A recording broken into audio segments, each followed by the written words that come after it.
is my pleasure to welcome for this special edition of Atlantic Council Front Page, the Prime Minister of the Republic of Poland, Prime Minister Mateusz Morawiecki. I want to begin with the issue of the pandemic, because all of our countries have truly been impacted by the pandemic. And Poland acted very quickly and locked down early to tackle the coronavirus.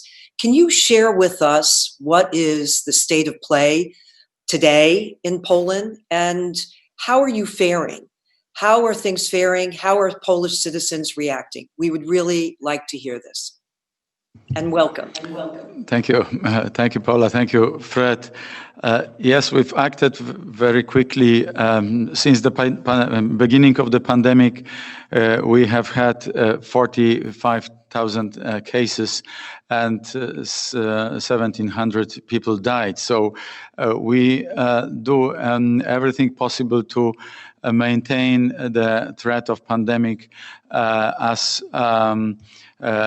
controlled as it can be, but at the same time to take into account all the economic implications of this. This is why on different graphs and slides, I don't know what slides you quoted, Fred, but on different slides we see Poland quite top in those two dimensions simultaneously, like how we are dealing with the health issues related to pandemic, but at the same time economic issues. And taking those two dimensions into account, I can tell you that a very quick reaction, very quick lockdown was really very important, because it helped us to relatively quickly reopen different sectors of our economy. And also, a very important thing, throughout this pandemic, we had the presidential election, and we have it closed. Our President Andrzej Duda won the election, which means political stability for next 3.5 years at least, which is important from the point of view of foreign direct investments and new investor investment decisions considered by different entrepreneurs. By the way, in the recently published paper from some institution of Financial Times, Poland was #1 in attracting FDI in the first half of this year, or first 4 months of this year, out of 165 countries. So all those data make me quite optimistic with regard to how we are going to deal with this pandemic, both from the point of view of public health and economic point of view. Thank you. How does the transatlantic relationship, and also your relationship with us, the United States, how do you see that as shaping a post-COVID-19 order? What are you thinking about? What can we be doing now to make a difference? Well, the relationship had never been better, and I know I can repeat. I'm repeating this for the last couple of years, but this is really true. We have a very good presence of American businesses in Poland, and growing. And only recently, which was mentioned by Fred, I think the two excellent American companies, Alphabet, Google, and Microsoft, announced big technology cloud type of investment in Poland. But this is only very important, but only a tip of the iceberg.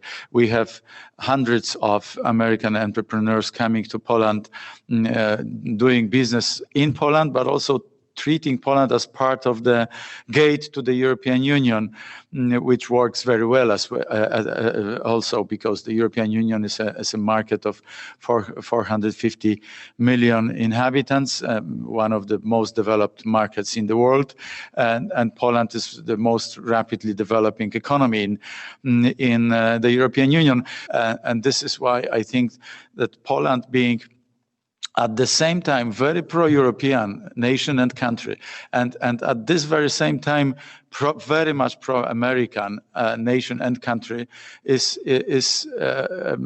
critically important in bringing the two transatlantic legs together, the two dimensions together.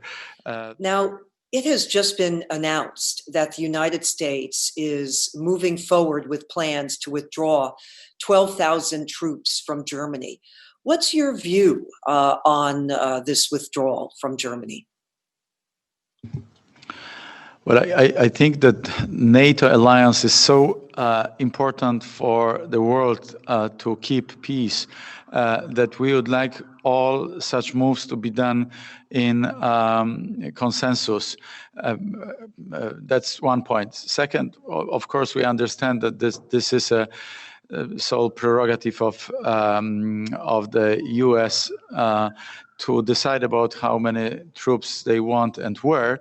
And this is why we are about to close the defense cooperation agreement.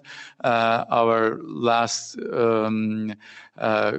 couple of weeks were very intense negotiations around this DCA, and all is going in a very right direction. It has actually been closed. I met this morning fantastic American ambassador to Poland, Madame Georgette Mosbacher. We spoke about this as well, and also about many details of this and other agreements. And in that context, I think that the US, Poland, and Germany, we talk to each other, and we know that the decision has been taken. So we are preparing our places in Poland to accommodate new American soldiers and to make them feel as good as possible.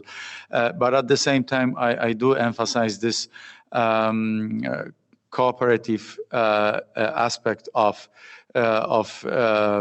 NATO, and we also discuss all the defense aspects with our German, French, Italian partners, and we would like all those changes to be done in line with mutual agreement.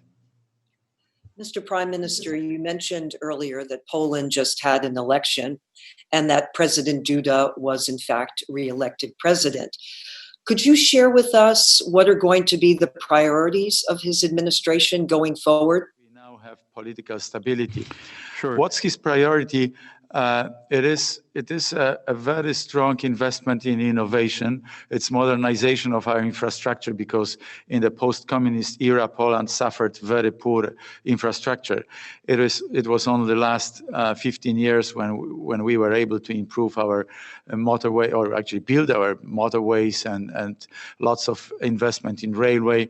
We are going to build a central communication hub with the new railway connectivity, which is going to be one of the most modern in Europe, and this is one of his priority as well. Having said that, we don't want to trace to copy the models and sectors of Western European countries when they were growing and developing.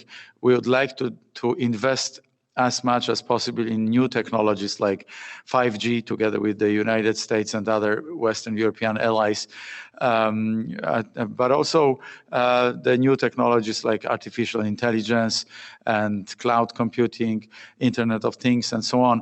Well, and on top of this, it's the security agenda, which is very important for President Duda. This is why we have increased the presence of NATO troops in Poland from what was 5 years ago, 500 soldiers, to more than 5,000 soldiers, and the new DCA agreement is going to lead us towards further increase of the presence, enhanced forward presence in Poland. And also, President Duda is very active in the international context, in the Middle East, in Israeli-Palestine relationships as well, where we try to help them, to try to find a compromise in those fields, and also very important relationships with the European partners. This is where 80% of our exports go. So we have to nurture and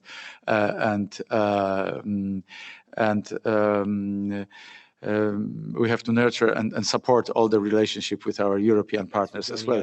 You were in Brussels just a few days ago for a historic European Union summit on the recovery from the coronavirus, where a compromise was found to agree on a massive recovery plan. I wanted to ask your view of this recovery, and especially the role that Poland can play in European recovery going forward. Thank you. The compromise and the fund was really historic, but at the same time we need to know that altogether this 750 billion euro plus the multi-annual financial framework, which is 1.1 trillion euro roughly, this is a very much needed and expected response to an investment gap which is now very much destroying European economy in the context of a pandemic. So I'm happy that we were able to reach this agreement, this compromise, but comparing this package to the American packages, which is trillions of dollars, it was the last moment to accept it, and the response needs to be even bigger than this. And right now I see the recovery coming. So provided that there is not going to be a very detrimental second wave of pandemic in the fall during the autumn, the coming autumn, and the vaccination, the sooner the better, of course. But hopefully this is not going to happen, then I see quite a V-shaped recovery of Poland and some other Central European countries in particular. China. The European Commission called China a systemic rival last year, and also the US-China relationship continues to grow worse. What is your view on China and its tensions with the United States and the EU? I think this is a critically important question for geopolitical order. And as much as we would like to cooperate with any partner in the world, I believe that we have to base our cooperation on trusted and mutual partnership with our transatlantic allies. And this is why we were skeptical with 5G technology, for instance, coming from China.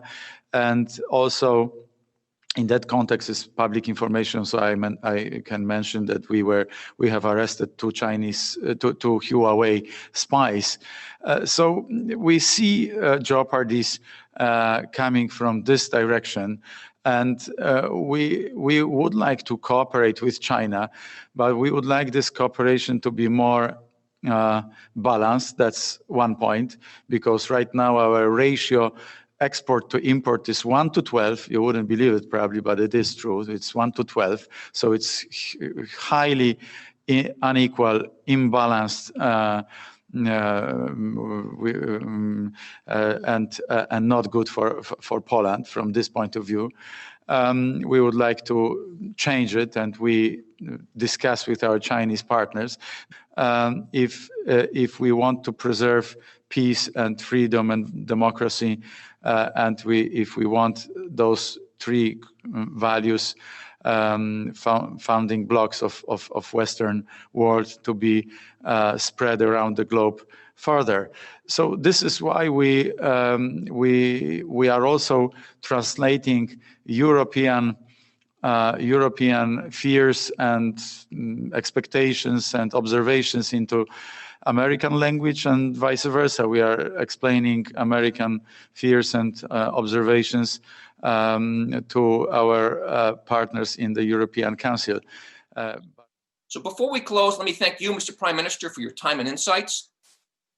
Thank you.